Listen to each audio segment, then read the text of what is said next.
Josh Guessman, go ahead. Hey, Greg. Maybe tonight you saw some moments that reminded you of last year. Certainly the midfield, maybe between Cerrillo and Sanabria, seemed to take a step forward. Can you talk a little bit about the game and where you saw some of the successes? Yeah, I thought the game certainly had its ebbs and flows. There were stretches early on where I thought we were in control and we were playing in their half of the field and good in possession, creating some chances, get the first goal. I thought, specifically to those two, I thought they did a nice job of just kind of controlling the midfield. Lucas's aggression and in the challenge and physicality is a nice addition to the group. It's something that I think that we lack, and so it was nice to have that. I think again he's settling into the feel for the way we want to play the game and that kind of stuff. But I think again his physicality, the amount of ground he can cover, things like that is good for us. I think it helps Eddie to settle in and just kind of do what Eddie has been used to doing a little bit more. So that's been nice. Yeah, and then I think after the goal, there was a stretch where, especially the last part of, we turn over the ball in a bad spot, comes right back at us. I mean, hell of a shot, but we don't want to give him that transition from there, and we've got to deal with him because he's done that too many times. But then the last part of, the last 10 or 15 minutes of the half, I felt like we were under it a little bit. Our ability to kind of stop them from being able to play side to side, things like that. I think we spent a fair amount of energy just defending to protect ourselves and being able to secure the ball in transition to back them up and try to regain control of the game. It didn't really happen there on the tail end. We came out slow in the second half at the beginning. That's what pisses me off the most about the game, is just coming out of the locker room and being slow, because we talked about you got to win or be even at the end of the first 15 minutes of the second half, because that's something that we've got to be better at. And we give up a goal in the first 5 minutes. After that, I think the response is good. I think we start to get a little bit more proactive, a little more aggressive in ways that we need to, and we start to move the game back in their half of the field. We create some chances. Obviously, Gabe scores on an offsides or clear and obvious offsides that went to the VAR. So clear and obvious. I think offsides is black and white, and you don't really go to the VAR to get, but it's what it is. Yeah, that's fine. Then call it clearly offside. Don't go to the VAR. It's black and white. Like, they tell us that you don't need to go to the VAR to see if it's clear and obvious. The guys upstairs need to do it. Where he should go to the VAR is for the one on Joe. That's where he should go, because that's subjective, and I think he misses it. And what I'm tired of is those calls go against us, and we can't get one to go for us. I'm not asking for special treatment. I'm just asking for consistency in some of these situations. So that's it. So we don't get those two chances. We stick with it. We build some numbers. The thing I thought we did well tonight is we got some numbers into places where we were able to play in combination, move the ball quickly, penetrate, get to the end lines, get through lines. I felt like we built some speed in some of the transitions. There were some good things inside of the game on the attacking side, I thought, tonight. Defensively, some good moments. They're a good team, so you're going to have to manage certain parts of the game. And we did so. I don't think we gave up a ton of chances, so I thought we managed the game pretty well defensively. There were stretches where I felt like we were under it a little bit too long, but we managed to deal with most of those situations.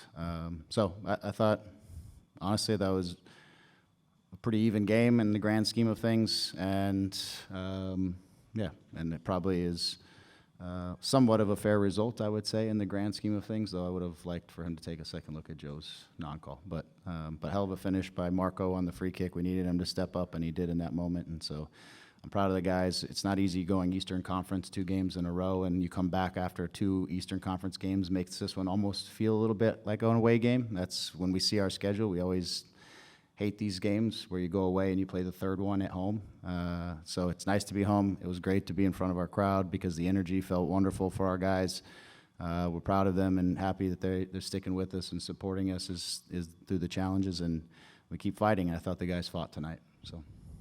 And I know this doesn't snap the winless streak now at 14, but do you feel like you have enough building blocks getting Joe and those guys back?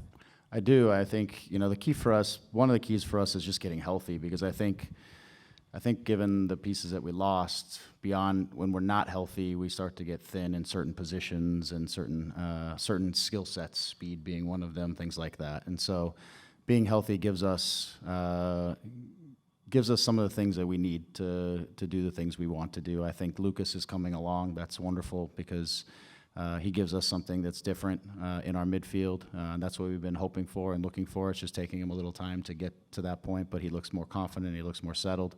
I thought it was probably Nasi's best entrance in one of the games. I thought he looked engaged and was moving, and so there's some positives there. We got some young guys that I think will be emerging through this process. Hopefully we can stay in it long enough to see them emerge. That's the objective.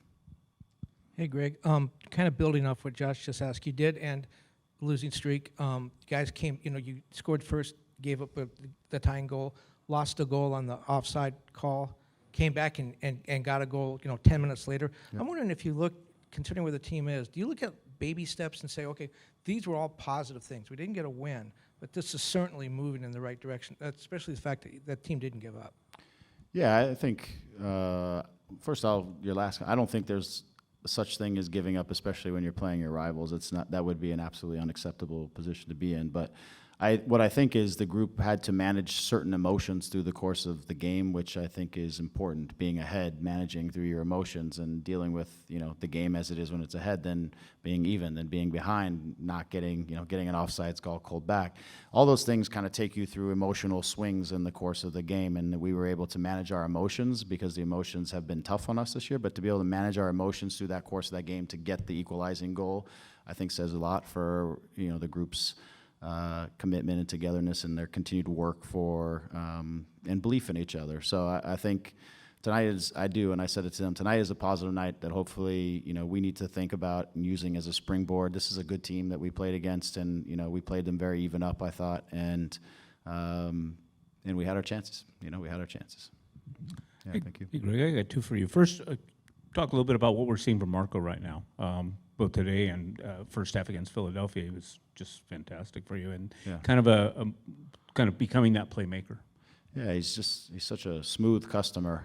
At the end of the day, it's the keys for Marco is getting on the ball, getting him in places where he can face forward, getting guys who are running with him and around him so that he can just deliver because his vision is so good and his touch is so soft. And so again, I think as we continue to get healthy and get Joe around him and Gabe around him and guys who are going to give him, those runs that he's going to help slide into players and pick out the passes that he needs to, it's going to help him a lot.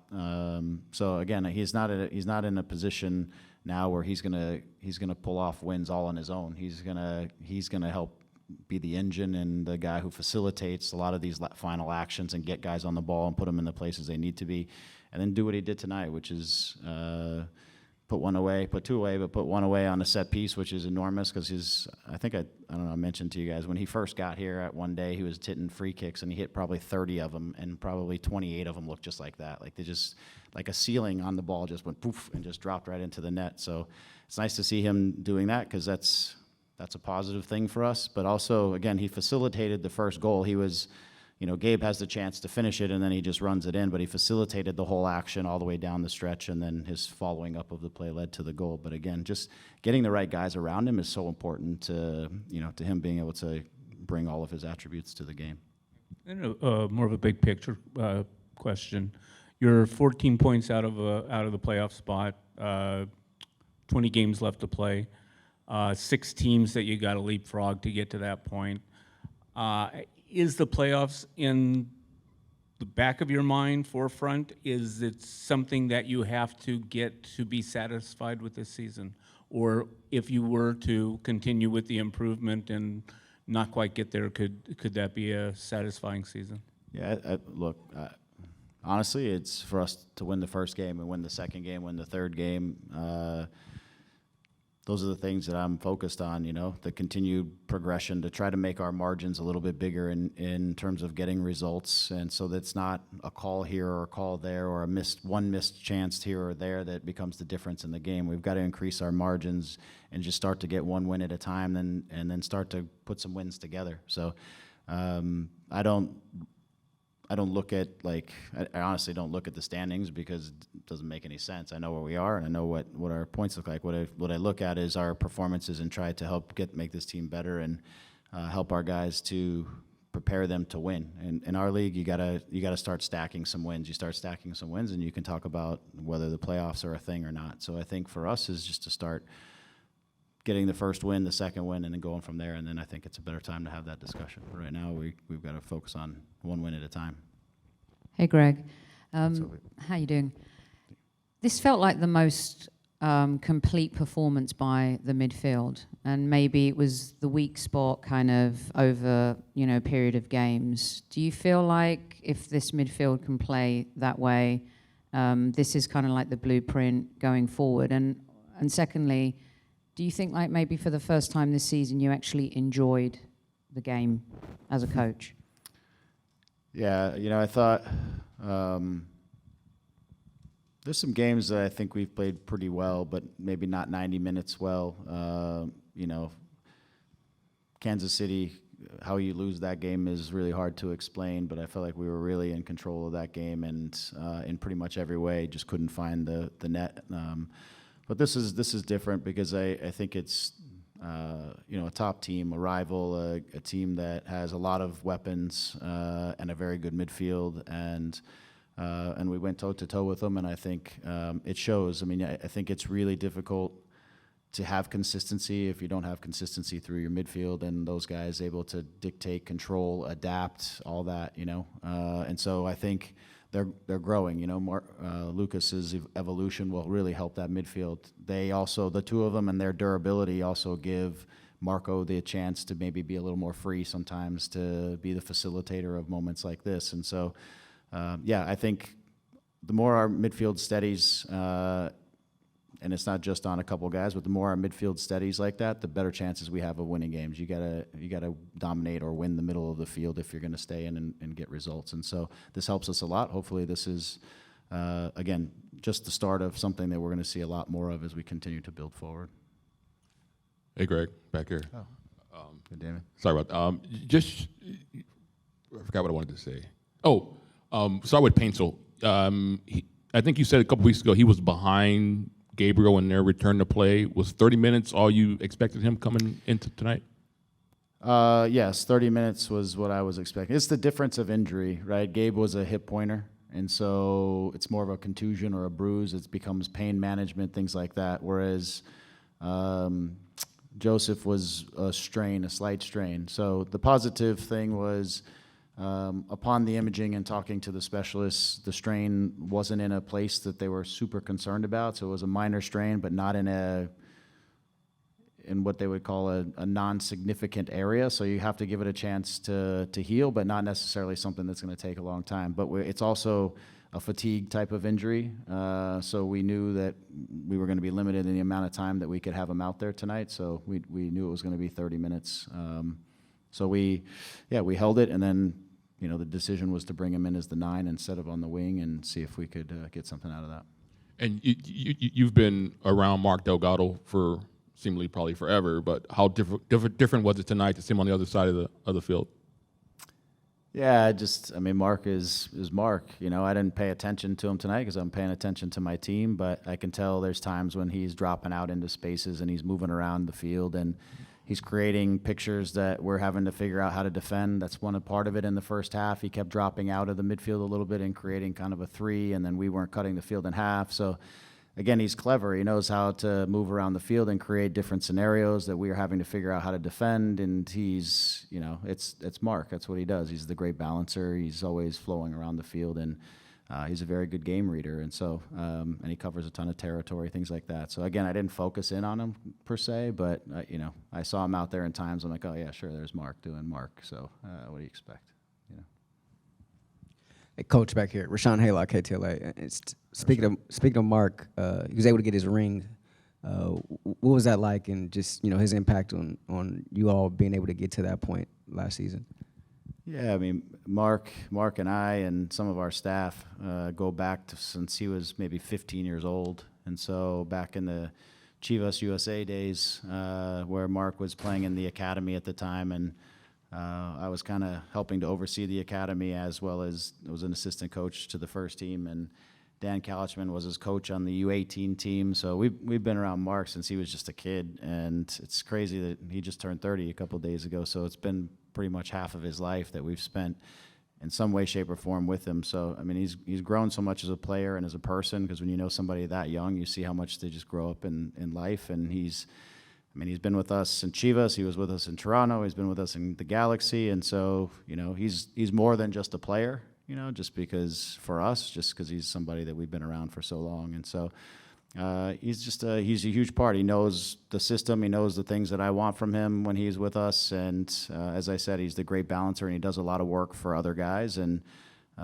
he facilitates the game so that some of the great players can do the things that they need to do to be great players. And so, you know, he's still doing his thing. It's just not with us, but he's still doing his thing. So I'm happy for him. Again, he was quite emotional when he picked up his ring the other day, but I think that was probably more just seeing people from his past that he's close to, and you know, as much as it was getting the ring and all that stuff. So, And you spoke earlier about just the difficulty of that East Coast road trip, those last couple of games, and having to come back here. What's the conversation like for you with your team to be able to turn that page and then get ready, I mean, for such a big rivalry game as tonight? yeah, to be honest, it's probably a good thing that we played LAFC tonight, because if it was just any other game, you're probably trying to grind the guys. You know, you travel 6 hours on a flight back, 3 time zones. You're trying to recover, get guys reeled in. The thing is, you don't have to worry about their motivation, because it's LAFC on the other side. So that's probably a positive thing. I would say it's definitely a positive thing given the road trip that we had them on the other side. So I thought the guys responded well. Yesterday, you know, the first day we got back, maybe even the second, guys looked tired, maybe a little down, and then yesterday they came out to training and it was like a completely different mood and mentality, and I'm like, okay, these guys are ready to play. So I was looking forward to tonight, because I felt like the energy was correct and the guys were ready to go. Hey, Greg, thank you so much for your time. It was a rivalry game tonight. You'll have another in-state rival next week. You lost to San Diego in week 1. Is there any extra motivation to maybe go out and erase that, sour taste from your mouth from week 1?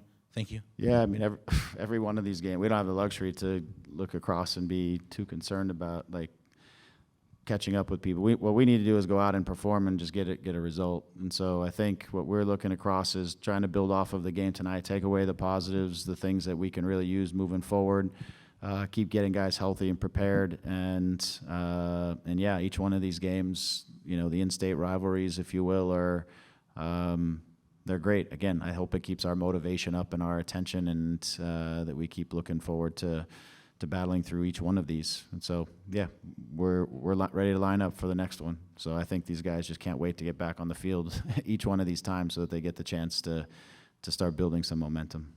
And last question to Gunnar. Thank you for taking my question. When we had Bradley Wright Phillips on our radio show this week, and he said after the Red Bulls game from far away, he said, I'm speculating, but it seemed to him as if maybe some of the players were losing sort of the muscle memory of how to deal with adversity, because it's been happening too much. Today being down 2-1 late in the game, first of all, does he have a point? Do you think he had a point in saying that? And what's the value today in coming back late from a goal down? Yeah, you know, I think as a former player, and Bradley's a former player, and he knows this very well,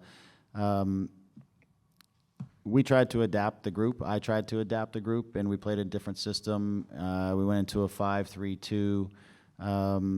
When you, and this is one of the reasons why I don't listen to the world. Everybody wants me to adapt, but adapt can mean a million different things. There's lots of different ways to adapt. But if you mean by shape, adapting by shape comes with different types of decisions, right? If I play in a back 5, we have to rotate a certain way. Guys have to release. Guys have to choose when to step out of the line. It's different than playing in a back 4.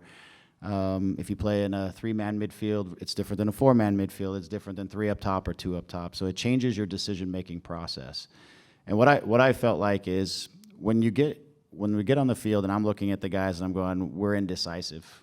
We're not solving, we're not recognizing when we need to be rotating across. We're not recognizing when a back line guy needs to step out and oppose the ball. They're staying in the line. And our midfield is a little bit spread apart because the decisions are a little bit different. And I felt like when I was watching the game that indecision was the biggest problem in the game, like uncertainty. And when you get into uncertainty, then it's hard to be aggressive.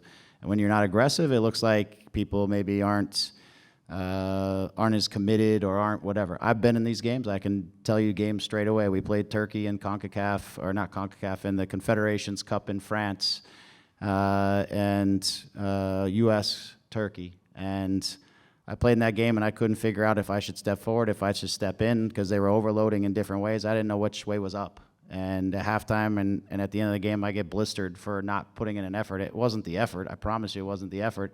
I didn't have the solution. And without having the solution, you look indecisive. The outside world may think that you're not committed, but the reality is you just don't have the correct solution to be decisive. And so I felt that was us. And then we were getting punished for that indecision. We were getting punished for exposing ourselves. And that became a game that started to weigh on us. And I think that was the emotion of it. And I think it's very clear because the group stepped out in the first half of Philadelphia and came out and competed their asses off right from the start. We competed every minute since then. I just think that happens. You hope that it doesn't happen often. That's why I don't love to adapt, especially with a team that's new in the midfield or has some different younger guys or some different things. That's why I don't love the idea of just adapting shape. We adapt all the time inside of games, but not necessarily our shape specifically. And so for me, that was the night. It wasn't much else out of that. We made some indecisive plays and we paid for it, and we paid for it heavily. All right. Thank you for your time, Greg. Thanks, everyone. Yep.